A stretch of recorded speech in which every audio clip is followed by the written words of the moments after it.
Hello everybody and welcome to another hobby cheating video, and today we're going to talk about goggles. The goggles, they do nothing, but hopefully they look cool.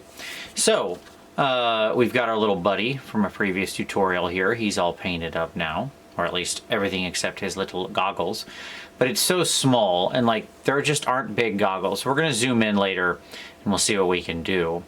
But before we get to him, I want to do a large version of this. So here I just like kind of sketched out a little face with some little goggles, and I want to talk about the theory of goggles. I'll paint it quickly and roughly here where you can actually see what the heck's going on, and then we'll do the tiny version. So I have three colors on my palette right now because we're going to do some red goggles. So I have some whole red, which is a very deep red brown. I have some Nocturna Inferno red, which is a very bright red with slight orange tones, and then some Secret Weapon yellow rust. So that's what we've got to work with here. The basic conception of lenses or goggles, which by the way, this would be the same if they were Space Marine lenses. So Space Marine lenses are often shaped kind of like this. I'll just do both at the same time so we can get our requisite Space Marine coverage in. There you go, angry Space Marine face. There he is. Okay. They work like gems.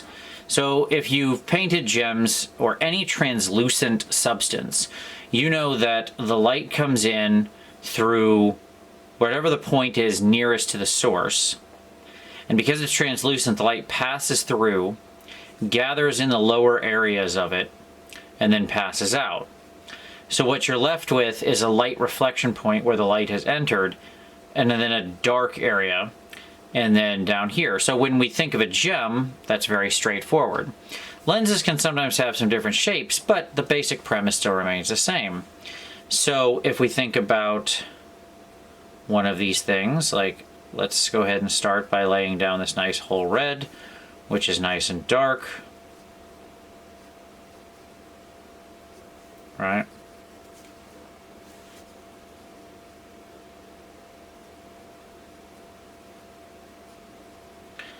The way I paint gems is I start with my darkest tone. Whatever I want that back area to be, whatever I want the area where it's going to be the most shadowed to be. So in this case, since we're doing red lenses, this is my shadow color. Okay? Alright. Once we've got that, by the way, with some things you may need to add some white in here. Like sometimes I might do a white layer, like put a little ivory on them before I do the next one, just to smooth it out. But here at this scale, we should be fine. Then what we do is we come in with our red,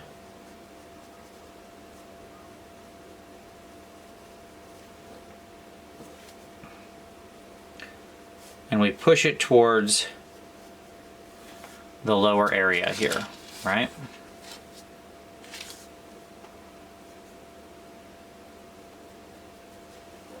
Then let's get some of our yellow red.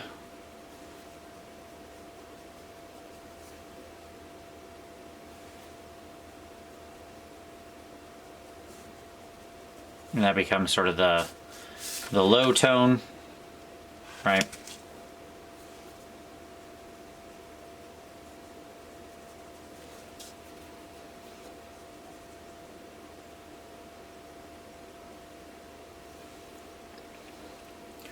And then maybe some of that pure yellow down there, just very minimally.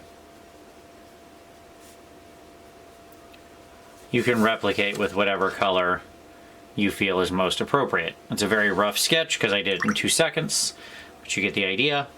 And then finally, you would have your little white dot, badoop, or maybe badoop, something like that, depending on the shape where the light's coming in. Okay? Pretty much that's the concept. We run from our darkest point down to our light. So it's dark up here and it gathers down on the bottom. It's dark on the top part and then it gathers down in the bottom. Now that theory's out of the way, let's go ahead and test with our little guy. I want to pause here real quick and readjust the camera, and we'll be right back so I can zoom way, way, way in. All right, we're back, and we are zoomed way up, so let's see how we do. All right, so we've got our two lenses. On him, I want them to be red. Eyes in the dark. One moon circles. So what we'll do here is we'll grab a little bit of our deep hole red.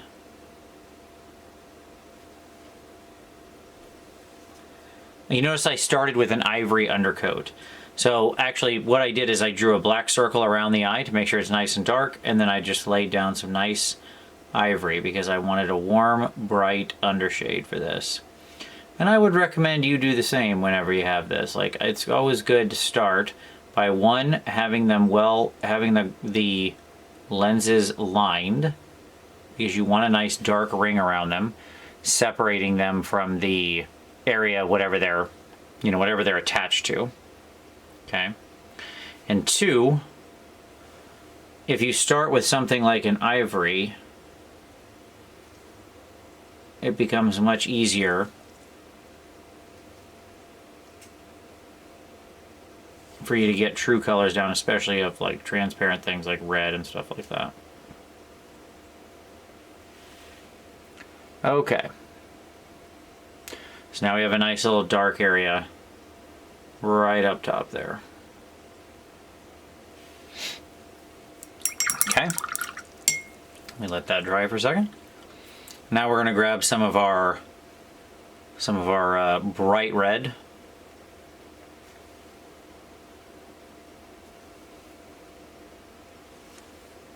And then what I'm going to do is, starting from about the middle of the lens down, right?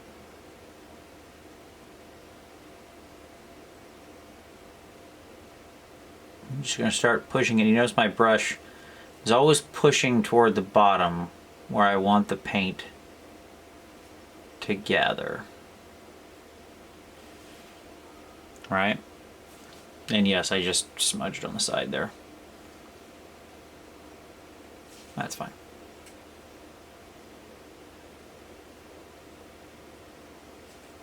If your paint isn't flowing too well off the brush, you can always go grab a little flow aid or something like that. And there you go. Now you can see where we have that red pushed down into the lower area. Okay, now let's grab some yellow. We could also grab some bright orange. We could grab whatever you like. Okay? And then here we're going to come in to just the very, very lowest part.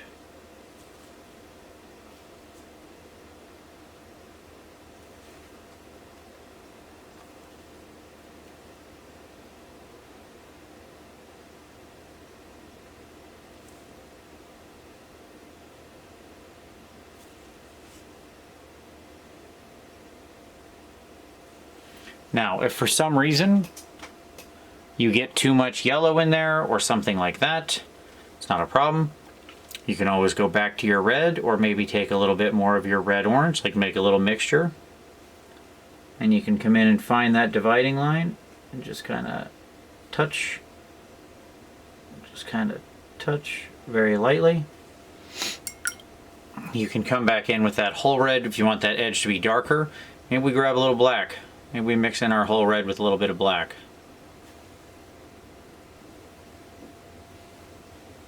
And we come back in and we get that top nice and dark. And maybe we grab some of that red, we make a little 50-50 there. And we do the same thing as last time, where we find that middle point and we just stipple a little. And once we're happy with that transition, once we can see we've got everything done, maybe we grab a little more yellow.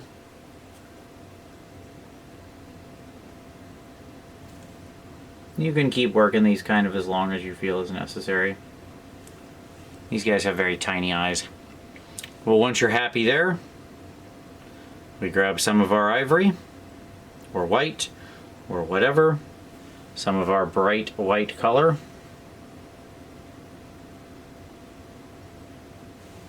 And very carefully, we put a single dot.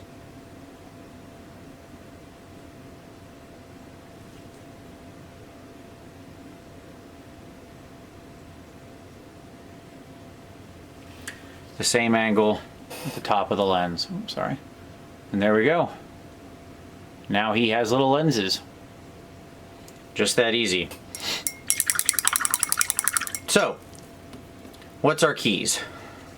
Our key is, as usual, you start with the darkest area up here in the corner or wherever the light is hitting. So in this case, the light is moving from this angle, right? Up and down. And so my shadow is closest to my imagined source of light.